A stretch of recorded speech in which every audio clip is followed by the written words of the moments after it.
and beautiful white. Where are the shirts made? Bangladesh. Well, that's good.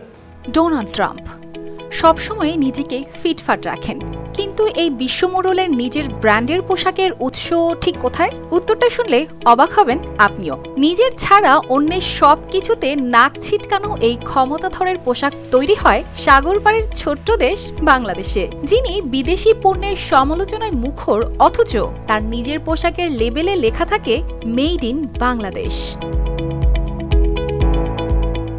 এক television সাক্ষাৎকারে তাকে জিজ্ঞাসা করা হয়েছিল তার পছন্দের শার্ট আর টাই কোথাকার। প্রশ্নটা বেশ সরল হলেও উত্তরে প্রেসিডেন্ট বলেছিলেন, জানি না ঠিক কোথাকার, তবে এগুলো বিশ্বের সেরা ব্র্যান্ডের। প্রেসিডেন্টের এমন মন্তব্যে কিছুটা বিস্ময়ের ছাপ পড়েছিল সঞ্চালকের চোখে।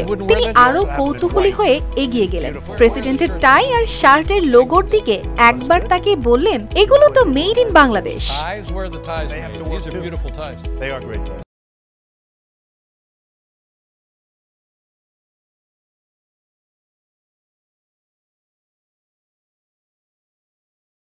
ভাবুন একবার, বিশ্বের ১ নম্বর ব্র্যান্ডের পোশাক বলে প্রেসিডেন্ট যেগুলোকে প্রশংসায় ভরিয়ে দিলেন সেগুলো বাংলাদেশের তৈরি। এটাই কিন্তু এদেশের পোশাক শিল্পের শক্তি আর দক্ষতার এক অনন্য উদাহরণ। এই ঘটনার ভিডিও সামাজিক যোগাযোগ মাধ্যমে ছড়িয়ে পড়লে তা নিয়ে শুরু হয় আলোড়ন। অনেকেই মন্তব্য করেছেন, যেখানে মার্কিন প্রেসিডেন্ট মুগ্ধ, সেখানে আমরা কেন গর্বিত হব না? ওয়াশিংটন পোস্টের এক অনুসন্ধানী প্রতিবেদন জানাচ্ছে, ট্রাম্পের নামে বাজারজাত করা বেশিরভাগ পণ্য যুক্তরাষ্ট্রের বাইরে, বিশেষ করে বাংলাদেশ, চীন, ভিয়েতনাম ও হন্ডুরাসের মতো উন্নয়নশীল দেশে তৈরি। এই পণ্যগুলোর মধ্যে রয়েছে ট্রাম্প ড্রেস ব্র্যান্ডের পোশাক, যা বাংলাদেশে তৈরি হয়েছে।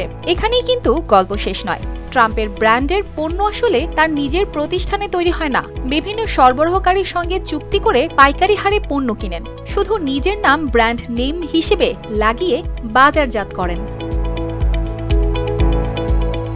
বাংলাদেশের তৈরি পোশাক নিয়ে এমন ঘটনা এবারই প্রথম নয়। বিশ্বের বহু খ্যাতিনাম ব্র্যান্ড তাদের পণ্যে ব্যবহার করে বাংলাদেশের শ্রমিকদের নিপুণ হাতে তৈরি করা পণ্য। অর্পিতা জাহান, RTV।